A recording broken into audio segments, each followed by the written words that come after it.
Casualty छुपानी पड़ती, फिर वो गलवान जैसी इंसिडेंट होती। जो भी चाइना का इकोनॉमिक आउटलुक है, जो चाइना की हालत खराब है, उसमें अगर ये और हो जाता तो उनकी बिल्कुल जो मट्टी है, मट्टी पलीद हो जानी थी कल। मतलब इज्जत बचा के और जान बचा के दोनों भागे। तो इज्जत भी बचाइए, कल जान भी बचाइए, दोनों बचा के ये भागे। ये हुआ कल।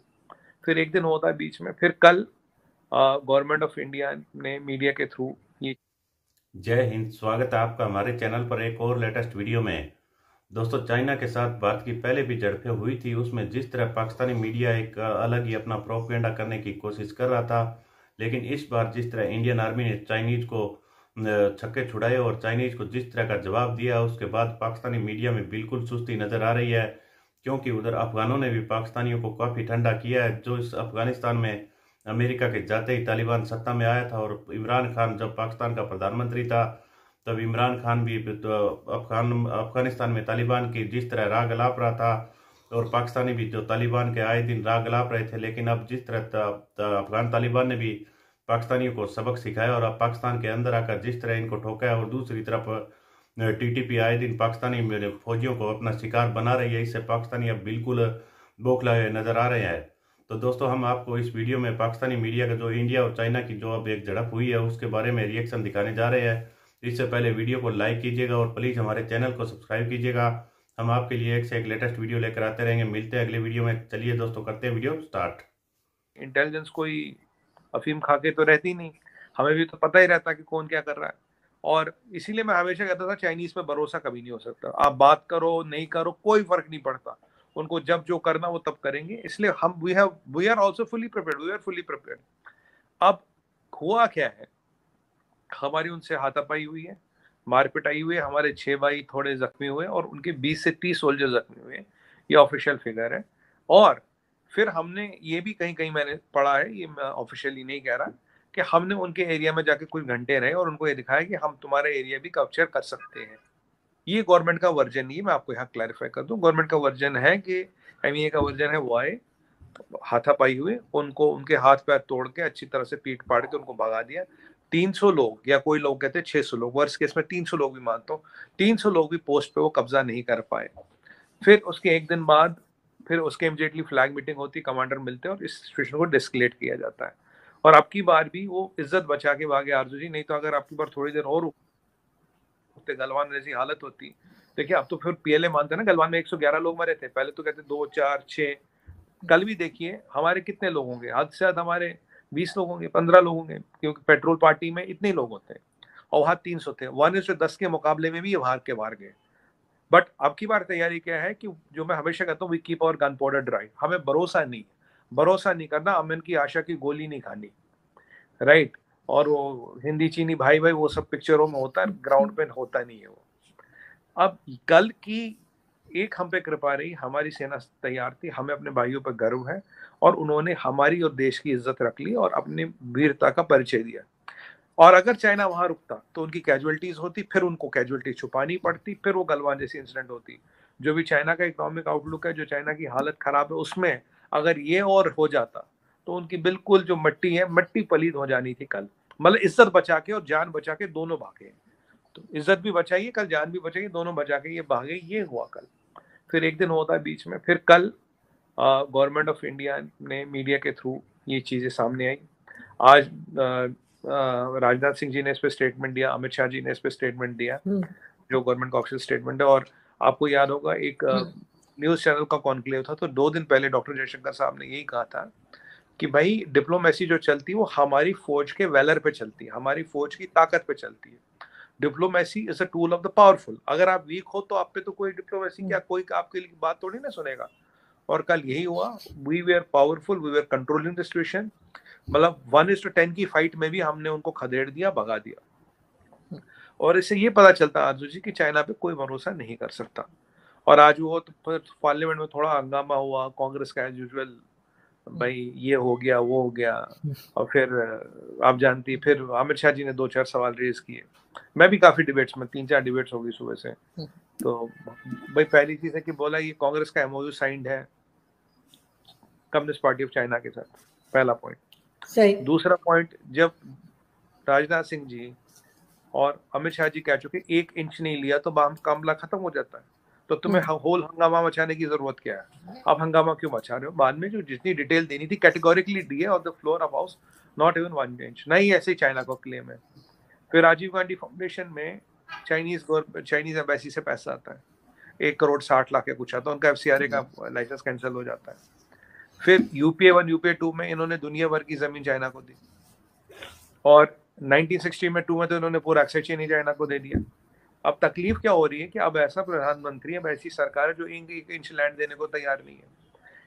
आके एंथनी साहब ने पार्लियामेंट में कहा था, building no roads to China is the only defence to China.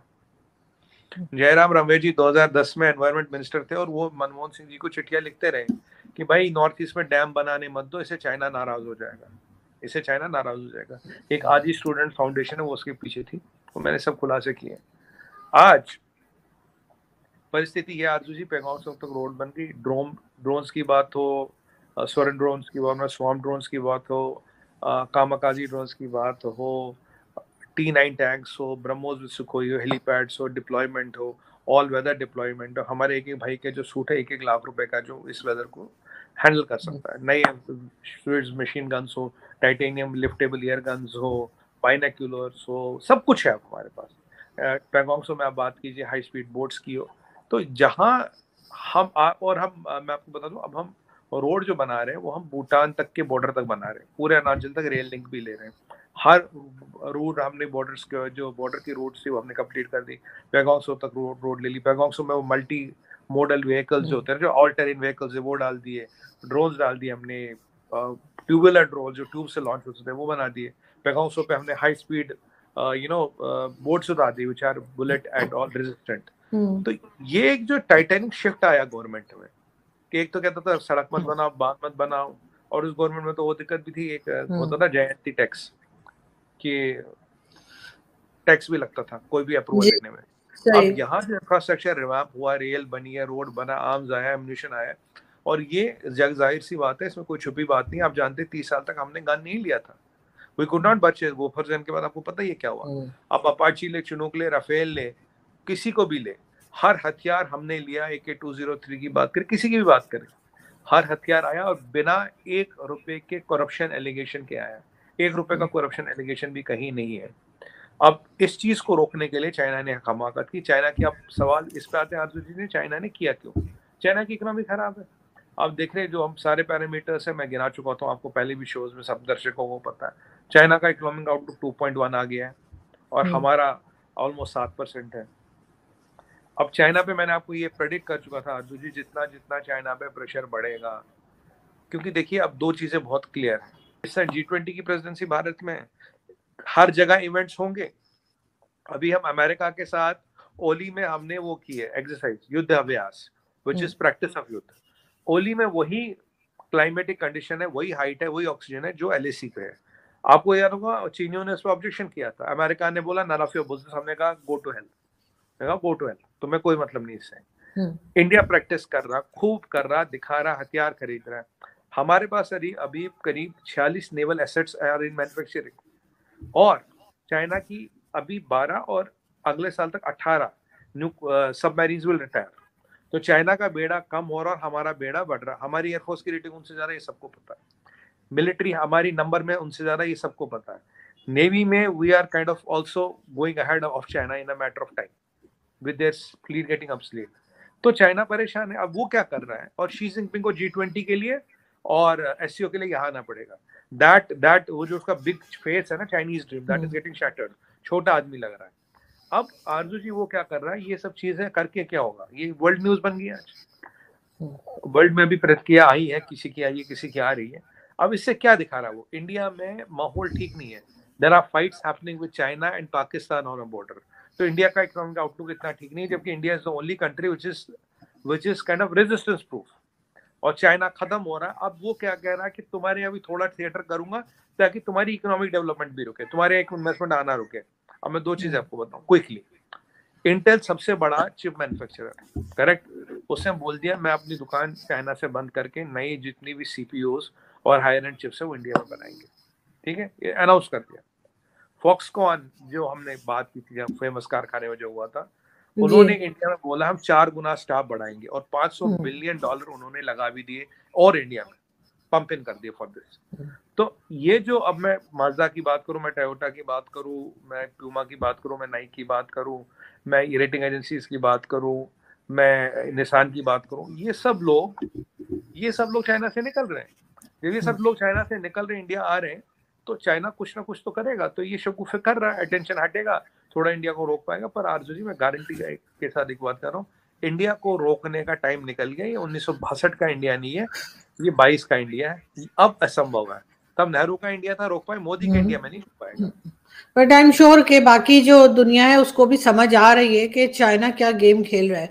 लेकिन सर, अगर हम सर आगे बढ़े और हम लास्ट में बात हम करेंगे, जो एयरक्राफ्ट इंडिया लेने लगा है 500, I think if I am not wrong, 500 aircraft लेने की बात हो रही है, वो क्या है? देखिए आरजू जी, हमारा देखिए अभी जो एविएशन इंडस्ट्री है, एविएशन इंडस्ट्री में CAGR है करीब 10.5-11%। कोई 10.5 कहता, कोई 11 कहता, 11 ले लेते हैं, हायर साइड पे ले लेते हैं। अभी जो कोविड से वर्स्ट हिट थी वो थी एविएशन इंडस्ट्री, ट्रैवल टूरिज्म, ये तो आप जानते हैं। तो देखा होगा दोस्तों, अब पाकिस्तानियों को बिल्कुल सुस्ती नजर आ रही है, क्योंकि इन्होंने, अफगानों ने भी इनके पाकिस्तान के अंदर घुस के ठोका है, और जो बॉर्डर पर इन्होंने बाढ़ लगाई है, उस बाढ़ को अब आने वाले दिनों में अफगान शायद उखाड़ फेंकेंगे। वो पहले ही कह रहे हैं कि ये अफगानिस्तान की जमीन पर लगाई गई है। और तो इधर चाइना को जिस तरह इंडियन आर्मी जवाब दे रही है, उसकी दुनिया भर में सराहना की जा रही है, और सारी दुनिया को पता चल चुका है कि भारतीय एक ऐसा देश है जो चाइना को जवाब दे सकता है, और ठीक हुआ भी वैसा ही है। तो दोस्तों, हम आपके लिए ऐसी एक से एक लेटेस्ट वीडियो लेकर आते रहेंगे। मिलते हैं अगले वीडियो में, तब तक जय हिंद, वंदे मातरम।